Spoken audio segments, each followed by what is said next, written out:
Hello everyone, it's Sarah, Painter Creator here, and I'm going to just share this small 10 by 15 centimetre sort of mini painting with you today. It's roughly a quarter of an A4 sheet, so it's roughly A6 size, and we're just going to continue looking at skies. So I'm just going to wet all of the paper. I've not drawn anything for this. I don't know why I've got some little splatters of yellow ochre on there, but never mind. So wetting the paper all over. So if I'm wanting to do skies, a nice smooth sky rather than a stormy sky, one of the things I need to do is to wet the paper and let that sheen just go in off the paper, remembering that it will dry at the top. I'm using my usual Creative Peak. I've spritzed my paints and I've got my little handy spray bottle on hand because this will help keep the paper moist and damp without it being wet. So I'm going to use my Meeden middle-sized mop brush. It's around about a number 7 or a number 8 round. I like the mop brushes, they hold a lot of water. And I'm just going to take some cobalt blue with a touch of light red. It is a touch just to dull it down a little bit, and plenty of water. So cobalt blue, plenty of water. So all this time my paper is soaking in the water. Touch of light red, and I've got a really nice sort of bluey, very light purple. And so I'm working wet in wet, but it's not running wet. And obviously if you're working in a warmer climate, you have to work quicker. If you've got the radiators on and because it's winter wherever you are, you will find that you will need to work quicker. And then I'm just going to pick up some clean water and just run it into the wash. So if I wanted to add a tiny bit of sort of morning pink into that, I'm going to just take a little bit of alizarin crimson, plenty of water. So I'm just going to run that into the wash and just run it up. And whilst it's wet, you can do most things. Just put a little bit of that blue, purpley blue across there. So if at this point you're thinking, oh, it's starting to dry off, you can spritz very lightly with a little mister spray. If you're thinking, oh, I want that pink to be a little bit more stand out, just remember it's going to dry lighter. You can go back in and blend it in. You can do most things at this stage with the sky.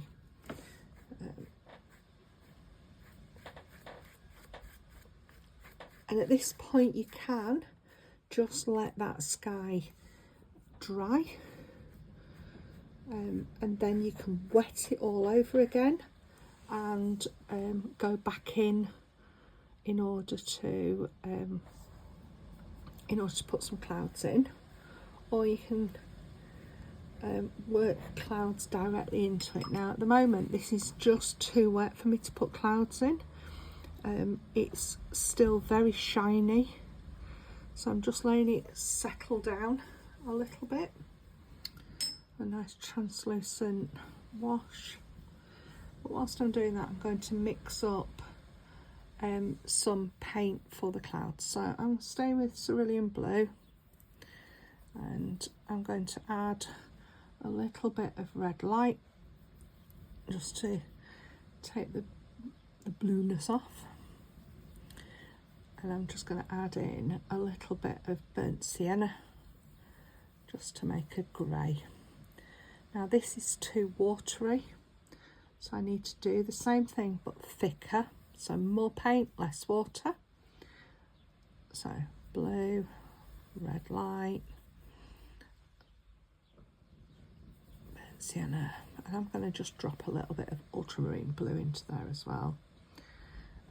Ultramarine blue is a really nice colour, so that will make quite a dark cloud colour. Yeah, I'll scrap a bit of paper, that would make quite a dark grey. So I'm going to go in and just drop in some clouds. And remember, they will always lighten. I'm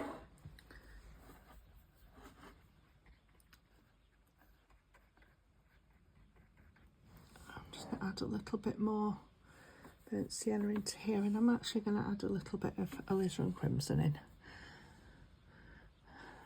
There we go. So just keep blending.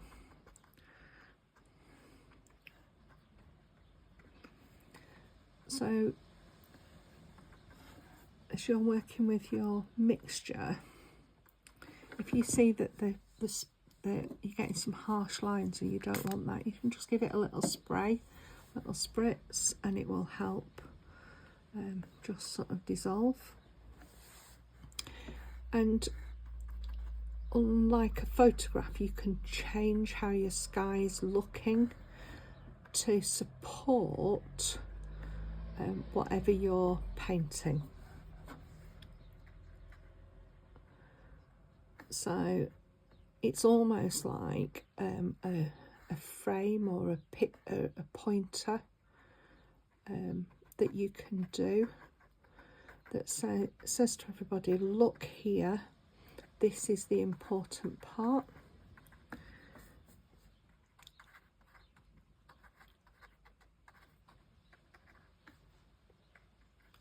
And your clouds nearer the horizon tend to be smaller, less well defined, and your clouds up above tend to have a bit more depth with them. Just going to add a little bit more burnt sienna into that mix, just for a little bit of a change of tone on these higher clouds. So when you're looking at the sky next, have a look at the clouds and you'll see that we get a different tone. So once it's drying, you need to step away and let the whole thing dry naturally, at least for a short while. This is where watercolour is so fantastic for anybody who lives with a chronic illness, because this is the point where you go away, you put the kettle on, and you just go and chill for a while and let that wash and background wash just settle in.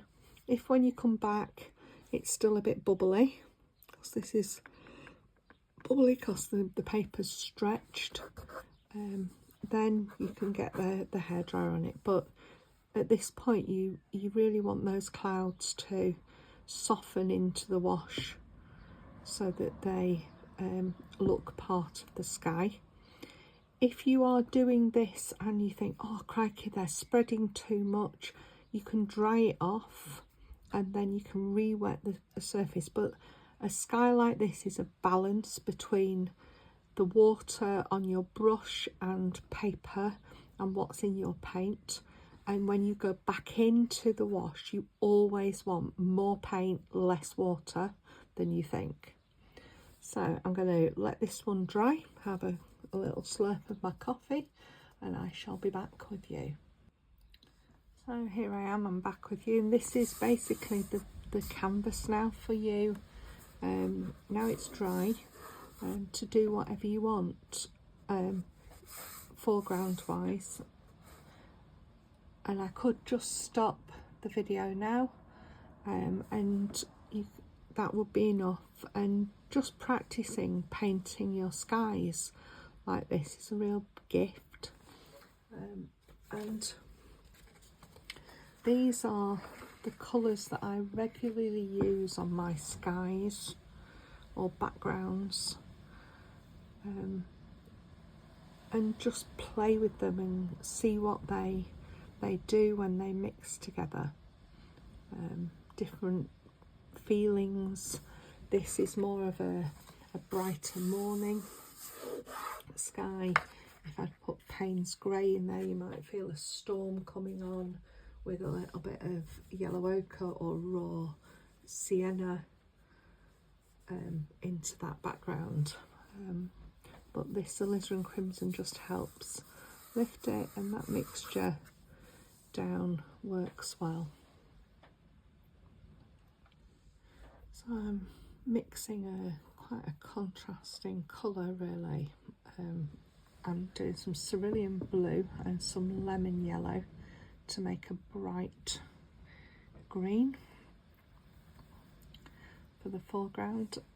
And as always in watercolour, we work light to dark, and I'm just putting a sort of a cliff edge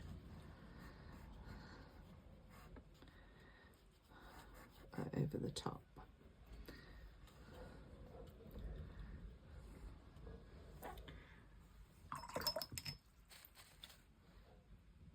So I'm just going to add a little bit of sap green into here.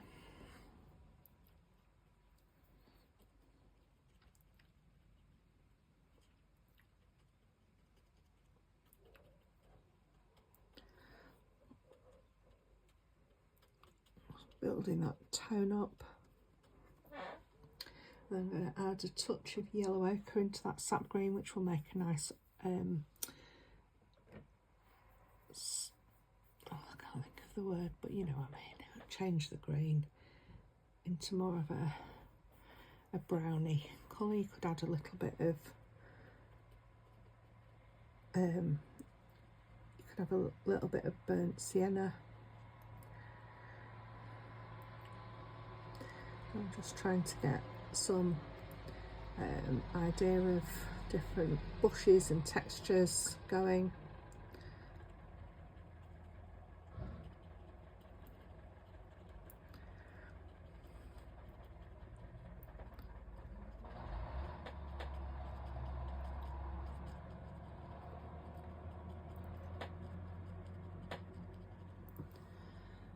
I'm going to add a bit of burnt sienna in there and see what happens. It mutes it down really nicely.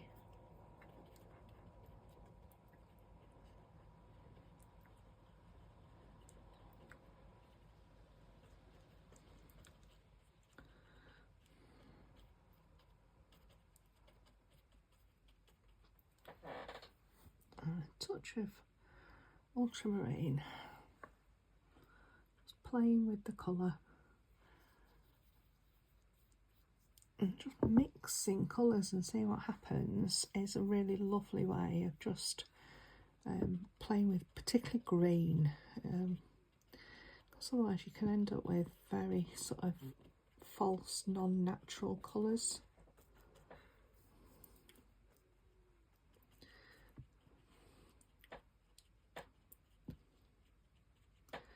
I'm just letting my mop brush just put a little bit of texture on this foreground. So I want some really bright pink flowers, so I'm just going for, I need to look it up because it's not the colour I use. I'm going for my Rose Madder or Permanent Rose, either of those. Nice bright pink. I want them really nice and thick. I'm just going to drop them into this foreground. I might have to go into it again.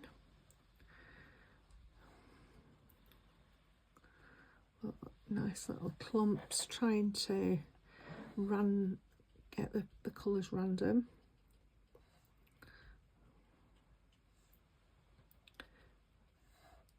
Because what I'm going to do on this one is we're going to do a puffin, and that's the sort of cliff edge that we find the puffin. So I'm going to let that dry, and then I'll probably go back in and enhance that pink a little bit more. So we're dry. I'm quite liking these brighter pinks against the brighter background, but I'm wanting to just put a little bit more pink onto these, so I can go on with a second layer of colour.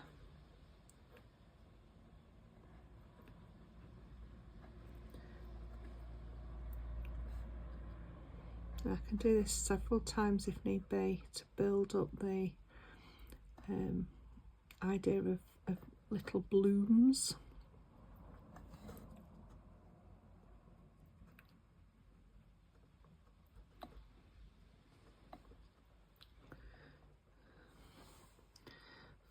So I'm working straight from the palette really with the colour and the water that's on my brush. And if you're using tube paint, you will get a brighter colour straight away.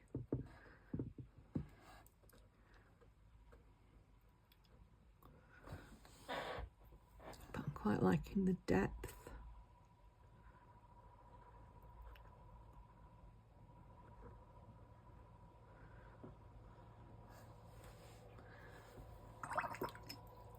So I will let that dry. So I've gone on to Pixabay to find a picture of a puffin in flight, and then I've reduced it, drawn it onto my Procreate app, and then reduced it to the size that I want. And then I've drawn on the back of here with just some 6B pencil, and then I'm going to just position that gently on this lovely dry wash background. And if you look at the sky where I'm positioning it, the sky is almost pointing at it. So the sky and these lines here in the foreground help me find where I might want to position this little birdie.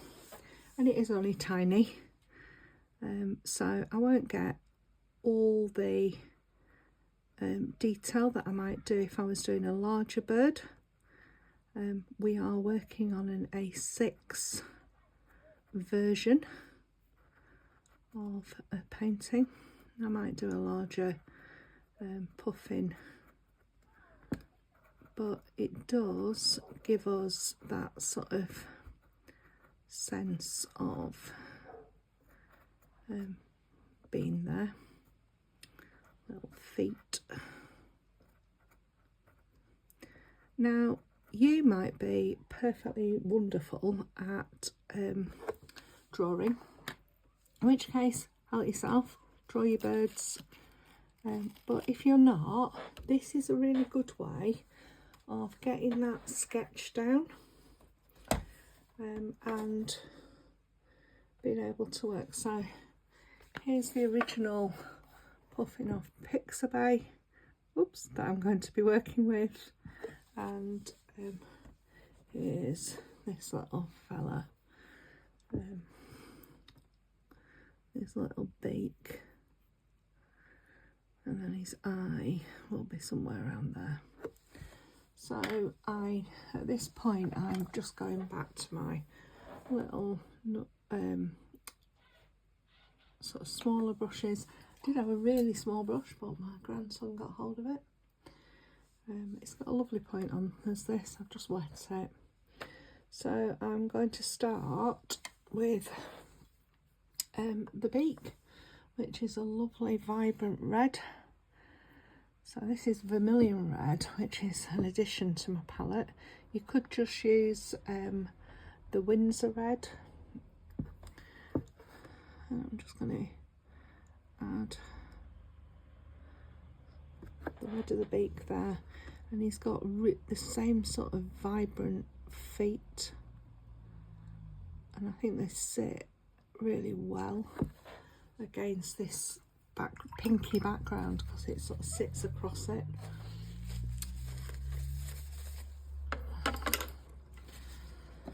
Just letting that dry off a little bit.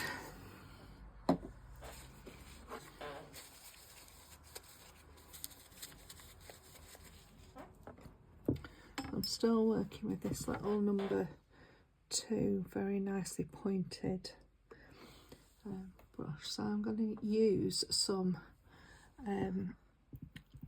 burnt umber and a little bit of Payne's grey just to darken that a bit, and I'm going to use that in this base wash. Now, because you've got colours underneath it,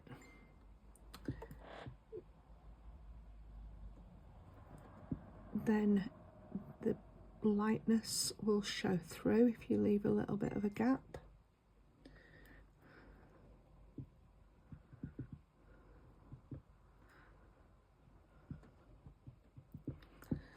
And then I'm looking at the photograph.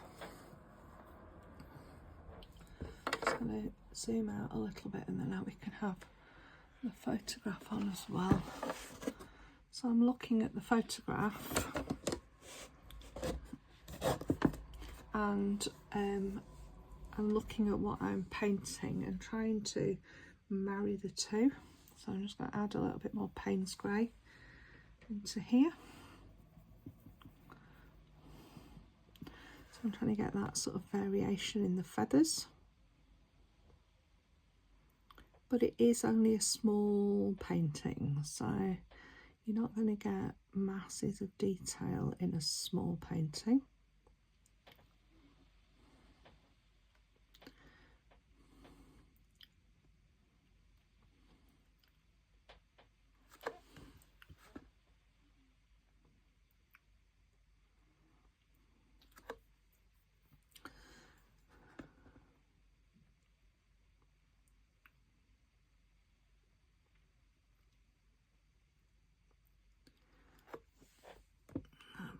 Payne's grey. So not a lot of water. If you're unsure, just use your paper towel to check they haven't got too much water going on. So then the next thing that I'm going to use is some white gouache. You could use the Dr. Martens Bleed Proof White. They will both work well. So, damp brush, gouache straight from the pot. I'm just going to do that little head.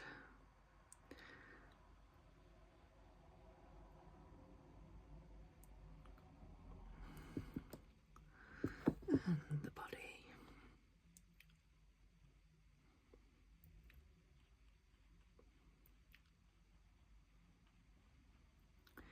And just like other watercolour, you are better off putting this on thinner and building it up.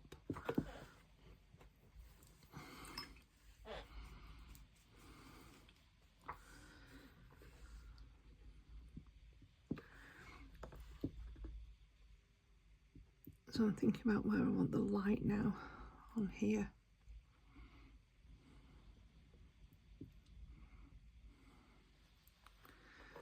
Maybe a little bit on some of these feathers. And just varying the pressure of your brush, not too much detail. Okay. So I'm going to just pop a little bit of yellow ochre into this, tiny bit of water. Really sort of yellowy grey colour for a little bit of a shadow.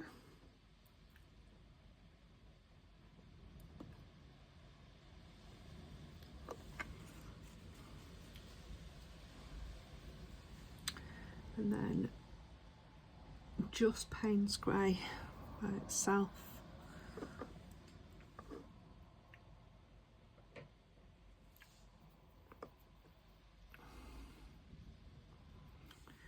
Quite thick. So it's quite fiddly is this, so I'm going to use my paper towel, take the excess off, because there's a black band here.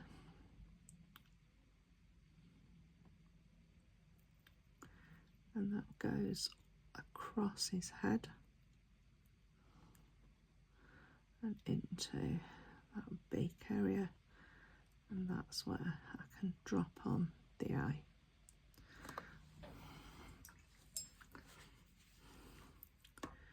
So I can do the eye again, just enhance it, dropping a little bit in, little by little. I don't want it too dark because the puffin's going away.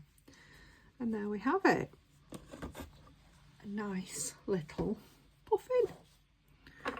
Let me just zoom back in so you can see we've got our little puffin who's flying away.